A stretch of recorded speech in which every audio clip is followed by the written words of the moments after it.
प्रथम दो छंदों में हमने देखा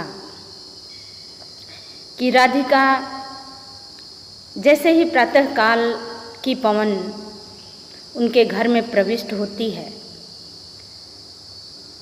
तो उसके स्पर्श को पाकर के वो और अधिक व्यथित हो जाती हैं और प्रातःकाल की पवन से बड़े दुख के साथ कहती हैं कि क्या तू भी समय के साथ क्रूर हो गई है जो मेरी पीड़ा को बढ़ा रही है। आगे के छंदों में वो प्रातःकाल की पवन को ही अपनी दूती, अपनी सहेली बना लेती हैं और उससे अपनी मन की व्यथा को कहती हैं और कहती हैं कि हे सखी, हे प्रातःकाल की पवन, तू मेरी व्यथा से अवगत है, तू मेरी दशा को देख रही है, इसलिए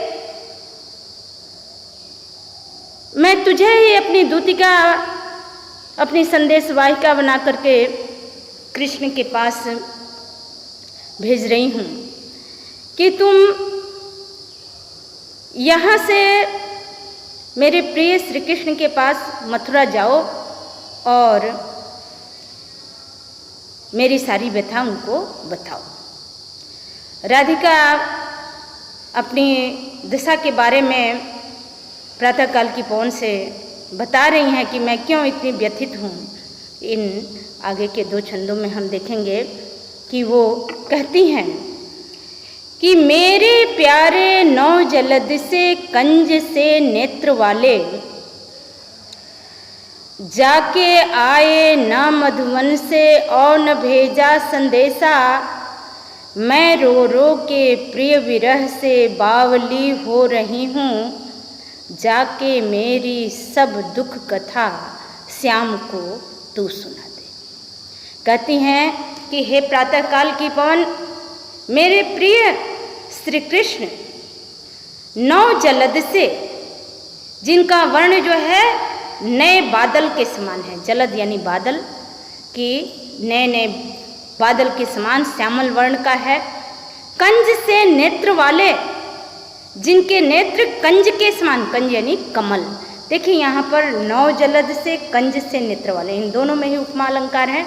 राधिका श्री कृष्ण के बारे में बता रही हैं कि मेरे जो प्रिय हैं, जो जिनका वर्ण नौ जलद से नए बादल के समान है, यानी श्यामल बादल के समान श्यामल वर्ण का है, और जिनके नेत्र कंज के समान है, कमल के समान सुंदर हैं, जाके आए न मधुवन से, वो यहाँ से मथुरा तो गए लेकिन वहाँ से आए नहीं और न ही कोई संदेशा ही भेजा, और जिसके कारण मैं उनके विरह में अत्यंत ही व्यथित हूँ। मैं रो रो के प्रिय विरह से बावली हो रही हूँ। उनके विरह के कारण, अपने प्रियतम के विरह के कारण मैं अत्यंत ही बावली हो रही हूँ, मैं अत्यंत ही व्यथित हूँ, और इसलिए तू मेरी सारी दशा से अवगत है, मेरी दशा को देख रही है, तो जाके मेरी सब दुख कथा तू श्याम को सुना दे। कि तू यहाँ से जाओ, मेरी दशा को तुम भली भांति देख रही हो, उसे अवगत हो, और इसलिए तुम वहाँ जाओ और मेरी सारी व्यथा श्री कृष्ण को बता दो। अब आगे की पंक्तियों में राधिका प्रातःकाल की पवन से बता रही हैं कि किस तरह से तुम जाओगी, कि जो ही मेरा भवन तज तू अल्प आगे बढ़ेगी। कहती हैं कि जैसे ही तुम मेरे भवन को, मेरे घर को छोड़ करके थोड़ा सा आगे बढ़ोगी तो शोभा वाली सुखद कितनी मंजू किंजे मिलेंगी। तो राह में तुम्हें अत्यंत ही मनोहारी, अत्यंत ही शोभा से युक्त सुंदर कुंज लताएं, मंजू यानी सुंदर, कुंज यानी कुंज लताएं मिलेंगी। प्यारी छाया मृदुल स्वर से मोह लेंगी तुझे वे, जो अपनी शीतल छाया और मधुर ध्वनि से तुम्हारे मन को मुग्ध कर लेंगी, मोहित कर लेंगी। तो भी मेरा दुख लख वहाँ जान विश्राम लेना। कहती हैं राधिका, फिर भी तुम मेरे दुख को देख रही है, इसलिए तुम वहाँ जाके विश्राम न करना। यानी कहने का भाव उनका क्या है कि हे प्रातः काल की पवन, जैसे तुम मेरे घर को छोड़ करके थोड़ा सा आगे बढ़ोगी, मथुरा के लिए जाने के लिए प्रस्थान करोगी, तो राह में तुम्हें अत्यंत ही मनोहारी, अत्यंत ही सौंदर्य से युक्त कुंज लताएं मिलेंगी, जो अपनी शीतल छाया से और मृदुल यानी कोमल मीठे स्वर से मोह लेंगी, तुम्हें आकर्षित कर लेंगी। देखिए यहाँ पर ये जो भाव है, तुझे वे यहाँ कहना क्या चाहती हैं राधिका, कि मार्ग में मिलने वाली जो मनोहारी कुंज लताएं हैं, उनकी छाया अत्यंत शीतल है, और उसमें रहने वाले जो पशु पंछी हैं, उनकी जो मृदुल कोमल और मीठी आवाज़ है, वो तुम्हें मोहित कर लेगी, या तुम उन पर मुग्ध हो जाओगी। फिर भी तुम मेरे दुख को देख रही हो, इसलिए तो भी मेरा दुख लख वहाँ जान विश्राम लेना। तुम मेरे दुख को देख रही हो, इसलिए तुम जाकर वहाँ उन पर मुग्ध होकर वहीं विश्राम न करते रह जाना, ये कहना चाह रही हैं राधिका। तो देखें रस इसमें वही है, वियोग श्रृंगार रस है। यहाँ पर अलंकारों की दृष्टि से देख लें, सबसे महत्वपूर्ण, मेरे प्यारे नौ जलद से कंज से नेत्र वाले, पूरी पंक्ति में जो है मेरे प्यारे नौ जलद से कंज से नेत्र वाले में पूरी पंक्ति में उपमा अलंकार है। रो रो के, मैं रो रो के प्रिय विरह से बावली हो रही हैं। यहाँ जो रो रो शब्द आया है, इसमें पुनरुक्ति प्रकाश अलंकार है। फिर जो है जैसे कि ये इसका भवनी जो शब्द है, इसमें देखें भवन यानी घर, तो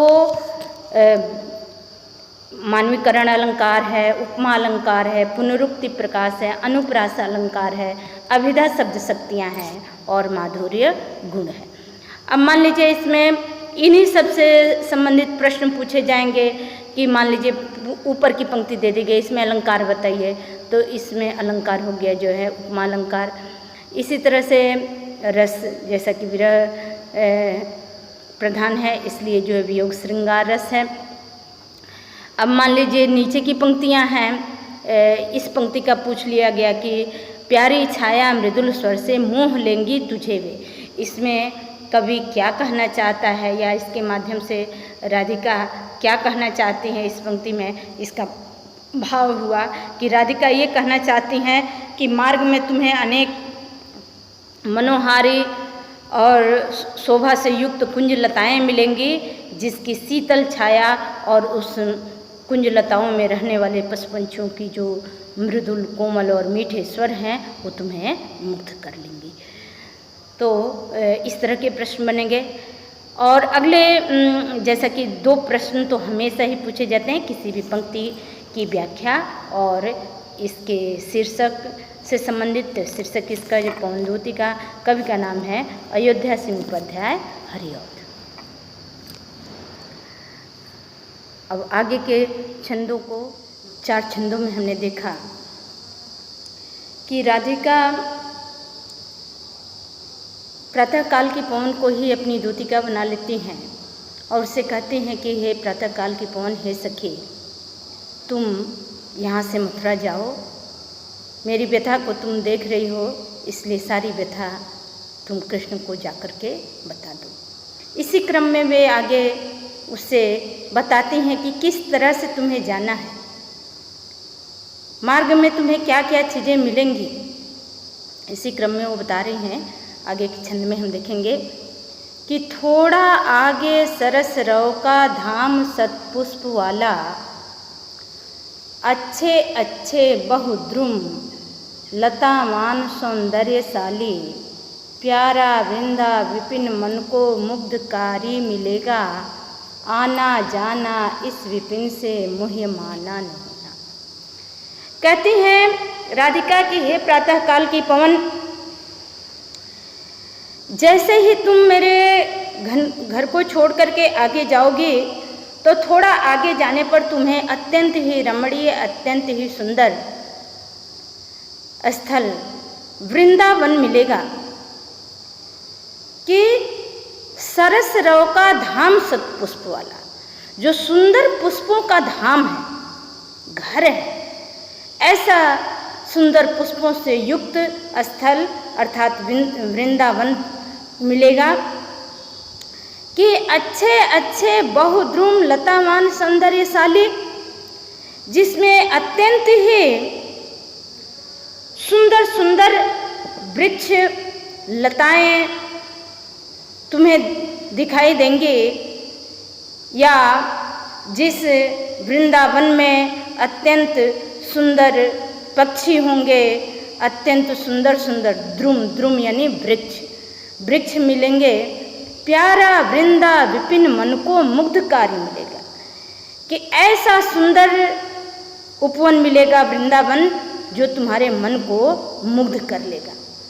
आना जाना इस विपिन से मुह्य माना न हो।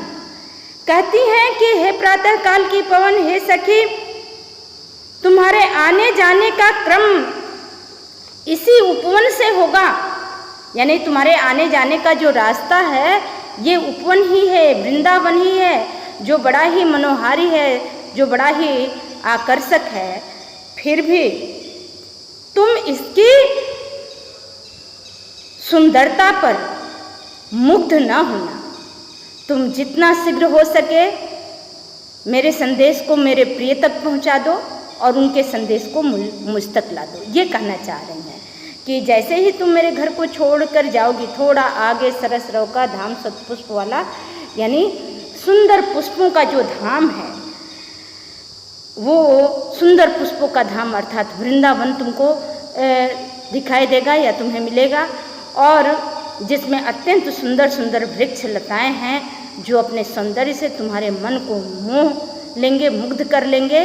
तुम्हारे आने जाने का रास्ता यही है, तुम इसी से आओ जाओगी, लेकिन इसकी सुंदरता पर मुग्ध मत होना। आगे राधिका ये कहती हैं, राधिका नीचे के पंक्तियों में यानी नीचे वाले छंद में राधा का जो लोक सेविका रूप है, जिसको कि कवि ने इस महाकाव्य में विशेष रूप से दर्शाया है, वो लोक सेविका रूप दिखाई देता है।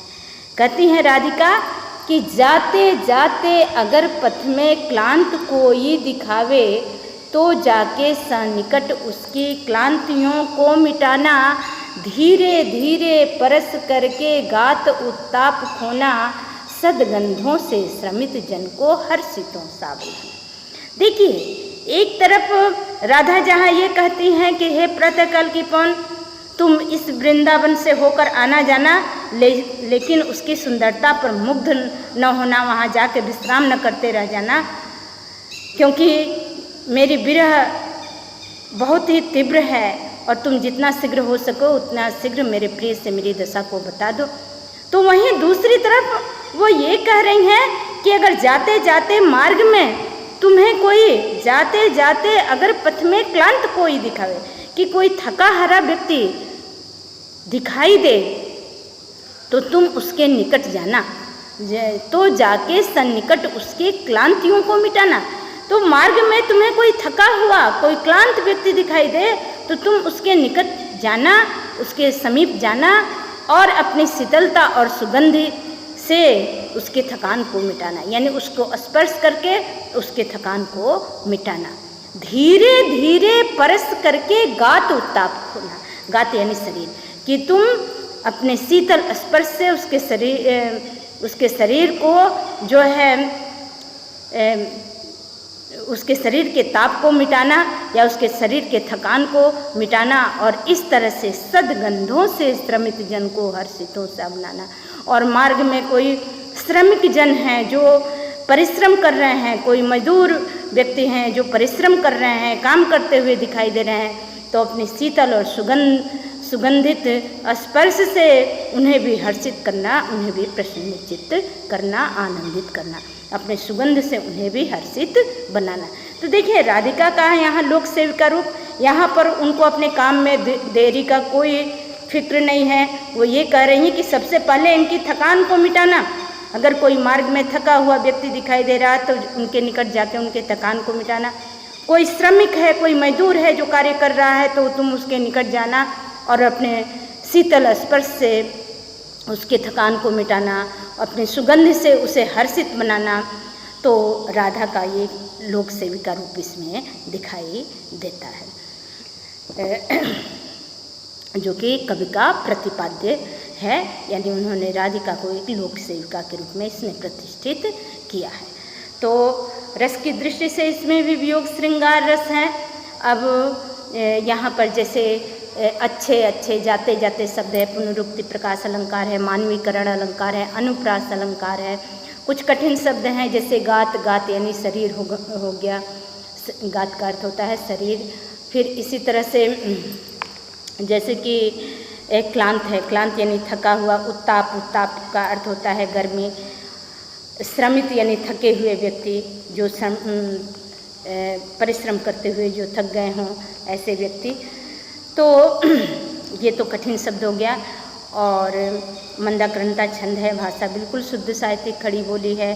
अब प्रश्न इसमें बन सकता है कि राधिका मार्ग में राधिका पौन दूतिका को किन लोगों की क्लांतियों को मिटाने की बात कर रही हैं, या राधिका पौन दूतिका से मार्ग में किन व्यक्तियों को सुखित करने की बात कर रही हैं। यानी मार्ग में जो थके हुए व्यक्ति दिखाई दें, जो परिश्रम करते हुए व्यक्ति दिखाई दें, ऐसे व्यक्तियों को सुखी करने के लिए प्रातःकाल की पौन से कहती हैं। और इसी तरह से जो है इसके संदर्भ के, जैसा कि पिछले छंदों में आपने पढ़ा, संदर्भ से संबंधित प्रश्न बनेगा कि इसका संदर्भ लिखें। तो प्रस्तुत पद्यांश हमारी पाठ्य पुस्तक हिंदी में काव्यखंड के अंतर्गत पौन दूतिका नामक कविता से लिया गया है, जिसके रचयिता अयोध्या सिंह उपाध्याय हरिओं जी हैं।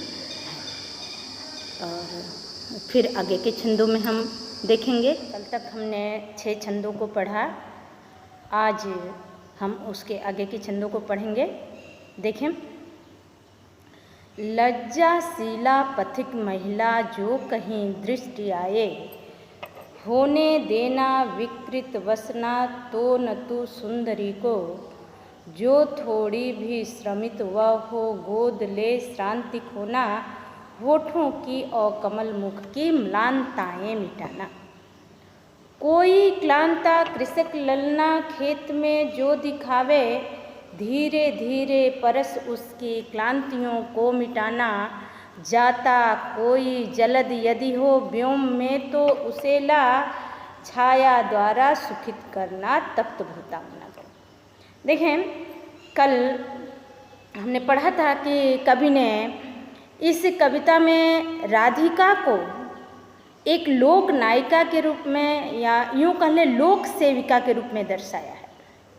यानी उन्हें जगत की पीड़ा में अपनी पीड़ा दिखाई देती है, वो दूसरे के दुख को अपना दुख समझती हैं। इसीलिए राधिका जब प्रातःकाल की पौन को अपनी दूतिका या अपनी सहेली बना करके कृष्ण के पास मथुरा भेजती हैं, तो वो कहती हैं कि मार्ग में तुम्हें यदि कोई पथिक महिला, पथिक यानी मुसाफिर राही, कि लज्जाशीला पथिक महिला जो कहीं दृष्टि आए, कि हे प्रातःकाल की पवन, यदि मार्ग में तुम्हें कोई लाजवंती पथिक स्त्री दिखाई दे, तो होने देना विकृत वसना तो न तू सुंदरी को। यहाँ विकृत वसना से आशय है, वो कहना चाह रही हैं प्रातःकाल की पौन से कि तुम अपने झोंकों से, हवा की प्रवृत्ति क्या है कि जब वो चलती है तो कोई भी चीज़ उड़ता है, हिलता है, तो कह रहे हैं कि तुम अपने तेज झोंकों से उस लाजवंती स्त्री की या उस लज्जाशील स्त्री के वस्त्रों को उड़ाना नहीं, उसको विकृत न करना, उसके वस्त्रों को उड़ाना नहीं। यहाँ देखिए, विकृत माने अस्त व्यस्त करना, वशन यानी वस्त्र, कि तुम अपने झोंकों से उसके वस्त्रों को उड़ाना नहीं। कि राह में यदि कोई तुम्हें लज्जाशील महिला दिखाई दे, कोई पथिक महिला दिखाई दे, तो उसके वस्त्रों को अपने झोंकों से उड़ाना नहीं। और यदि वह जो थोड़ी भी श्रमित वह हो गोद ले श्रांति खोना, और यदि वह थोड़ी सी थकी हुई सी दिखाई दे तो तुम उसे अपने गोद में लेकर उसकी श्रांति को, उसके थकान को मिटाना।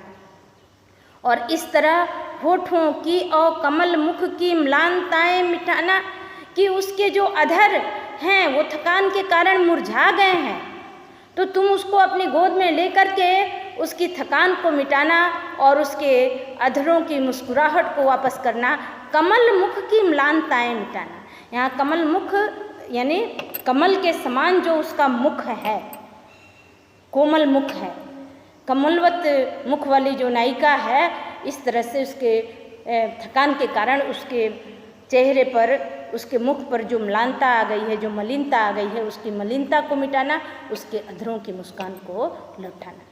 तो यहाँ राधिका का लोक सेविका रूप दिखाई देता है कि वो कहती हैं कि सबसे पहले जो कोई अन्य पीड़ित है तो पहले उसका उपकार करना, फिर तुम मेरे संदेश को लेकर कृष्ण तक जाना। और आगे की पंक्तियों में भी उनका यही रूप दिखाई देता है, नीचे के छंद में, कि कोई क्लांता कृषक ललना खेत में जो दिखावे। कहते हैं कि हे प्रातःकाल की पवन, यदि खेत में काम करती हुई कोई कृषक ललना यानी किसान की स्त्री दिखाई दे तो तुम उसके निकट जाना, धीरे धीरे परस उसकी क्लांतियों को मिटाना। तो तुम धीरे धीरे उसके पास जाना और उसके शरीर को स्पर्श करके उसकी क्लांति को, उसके थकान को मिटाना। और इस तरह से खेत में काम करते हुए उस स्त्री के थकान को मिटाना। और जाता कोई जलद यदि हो व्योम में तो उसे ला, कि यदि आकाश में कोई बादल उमड़ रहा है तो तुम अपने झोंकों के माध्यम से उन्हें उड़ा कर लाना और उस बादल के छाया द्वारा सुखित करना तप्त भूतांगना को। भूतांगना यानी स्त्री। इस तरह से उस बादल की छाया के माध्यम से जो है उस थकी हुई स्त्री को शीतलता प्रदान करना और उसके थकान को मिटाना, उसे सुखी बनाना। तो देखें राधिका का लोक सेविका रूप इसमें दिखाई देता है कि वो कहती हैं कि कोई भी थका हारा व्यक्ति, कोई दुखी व्यक्ति, कोई परेशान व्यक्ति यदि तुझे मार्ग में मिल जाता है तो सबसे पहले उसके थकान को दूर करना, उसकी परेशानी को दूर करना और फिर बाद में मेरे कार्य को करना। तो कुछ कठिन शब्द हैं इसमें। विकृत यानी अस्त व्यस्त, वसन यानी वस्त्र, फिर श्रमित यानी थका हुआ, श्रांति यानी थकान, और फिर कृषक ललना यानी किसान की स्त्री, और फिर व्योम यानी आकाश, और भूतांगना यानी स्त्री। तो ये कठिन शब्दों के अर्थ हो गए। अब इससे भी इसमें प्रश्न बन सकता है कि कवि ने इसमें राधिका के किस रूप को दर्शाया है। तो कवि ने इसमें राधिका के लोक सेविका रूप को दर्शाया है। भाषा इसकी बिल्कुल शुद्ध साहित्यिक खड़ी बोली है। फिर इसमें कौन सा रस है, वियोग श्रृंगार रस है, अभिधा शब्द शक्तियाँ हैं, क्योंकि सीधी सी बात जो कही जा रही है वही बात समझी भी जा रही है, इसलिए इसमें अभिधा शब्द शक्तियाँ हैं, माधुर्य गुण है, और मुख्य अलंकारों के तौर पर जो है मानवीकरण अलंकार है, जहाँ पर भी धीरे धीरे ऐसे जो शब्द है, यहाँ पर पुनरुक्ति प्रकाश अलंकार है, और कमल मुख में रूपक अलंकार है। जैसा कि विगत अन्य 2-3 छंदों को पढ़ाई या अन्य 2-3 वीडियो में भी आपने देखा कि 2 तरह के क्वेश्चन तो निश्चित तौर पे ही बनते हैं। एक तो कि प्रस्तुत पद्यांश के कवि और शीर्षक का नाम लिखे, और दूसरा किसी भी एक पंक्ति का या 2 पंक्तियों का भाव आपको लिखने को आता है या उसे रेखांकित कर दिया जाता है और आप उसके भाव को बताते हैं। देखिए, इसी में कुछ कठिन शब्दों के अर्थ भी कभी कभी पूछ लिए जाते हैं, या किसी जैसे व्योम है तो व्योम को पर्यायवाची भी पूछा जा सकता है कि व्योम का पर्यायवाची बताइए। तो व्योम यानी आकाश, अंतरिक्ष, गगन, नभ, ख भी कहते हैं, ख यानी आकाश, और इसीलिए ख में विचरण करने वाला खग या खेचर भी कहलाता है। तो जैसे आकाश हो गया, नभ हो गया, गगन हो गया, ये सब जो है व्योम के पर्यायवाची हैं। दूसरी चीज़ कि व्योम शब्द का विलोम पूछा जा सकता है, तो व्योम यानी आकाश और आकाश का विलोम पाताल। तो इस तरह से जो है प्रश्न बनते हैं। अब फिर आगे के जो पंक्तियां हैं उसका भाव हम अगले वीडियो में।